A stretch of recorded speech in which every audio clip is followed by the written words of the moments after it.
hey, this is one of my sword-shaped objects. It's got a handle and it's got a blade, so it's a sword, right? Yeah, okay. So this axe is somewhat of a fantastical representation of two-handed axes in history. It's not a direct recreation of any particular model, although the closest historical analog would likely be a Dane axe because of the crescent shape of the blade that you can see here, and then the length of the handle. Dane axes were typically longer, almost more of a polearm weapon. This model, it's called the Viking Norse axe, I believe, from cold steel. Handle is hickory, came with a really smooth finish on it that was honestly terrible whenever it got wet. So humidity in the air, moisture in between my skin and the wood would just cause it to roll all kinds of stuff whenever I tried to swing it around. So I sanded that off, cross-hatched it, and I think it looks pretty nice. The head is a solid head design with an eye in it. I slotted the handle into the eye, sunk a spacer in between there, and it has been rock solid. Man, I've hit this against trees, I've thrown it into targets, it's done great. The blade itself is fantastic. It's got a beautiful sweep to it, super sharp points, and it's a lot of fun. Because of the length of this particular model, it's not limited to a battlefield weapon. It's honestly pretty versatile with all of the grip positions that you have. You can do a lot of stuff in a lot of different areas, although it would be devastating as a battlefield weapon because of the weight distribution and the force that comes with these huge overhead chops.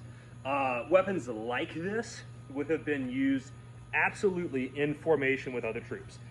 It would be quite difficult to parry or block or counter other faster weapons. However, if you got 5 of your best buds in front of you, all with shields, and you just reach over and go bonk and brain a kid, that's the way to do it with this kind of weapon. That's how this would have been used historically. One thing to add that I forgot to speak on is the point of balance on this weapon. Because it's an axe, it is obviously super close to the front of the blade.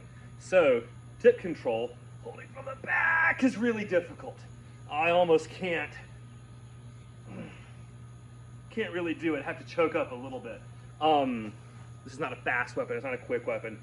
It's a heavy hitting weapon, even though itself is not super heavy. Weapons had to be light enough to be employed, so swingable, right? But then axes, maces, hammers, stuff like that are force-driven weapons. Alrighty, getting started off pretty quick here with a 1-layer thick cardboard cut test. Axes cut a little bit differently than swords, so I really don't know how this is going to go. I hope it turns out well. Oh yeah! Okay, that one got away from me a little bit, kind of pushed it away. See if we can get another good slice. The blade is not quite long enough to really continue cutting through the material, but it's certainly sharp. Yeah, that one just ripped it away. All right, so we're getting here with the 2-layer cardboard cut test. Had to hold the pieces together with a little bit of Gorilla Tape. Let's see how it goes.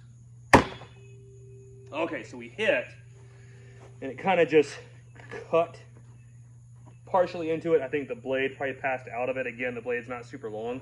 Let's see if I can reset real quickly. Go again. It's just kind of crushing the cardboard, pushing it aside after cutting initially, and some of that is just because of the blade design, the geometry of the blade. It's not designed for this. Let's see if we can get like a good little sweep. Oh, beautiful. Beautiful. Yeah, I was able to get a lot of a cut there before moving into the meat of the axe head, right around that eye.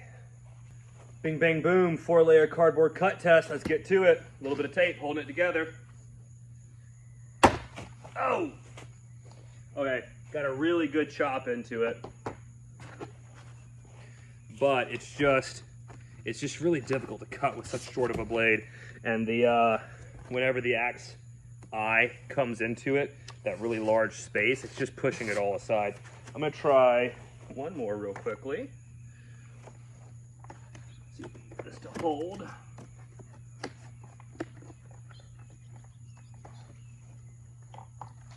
Super fast setups. Call me the Flash. All right, let's try to go in opposite direction. Yeah, I mean, I hit high. Not very good. It's all crushed. More of the same story. And as always, we will be finishing with a water jug chop and a little something special.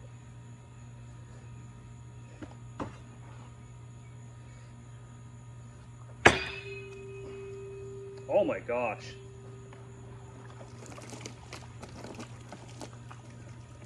Number 2.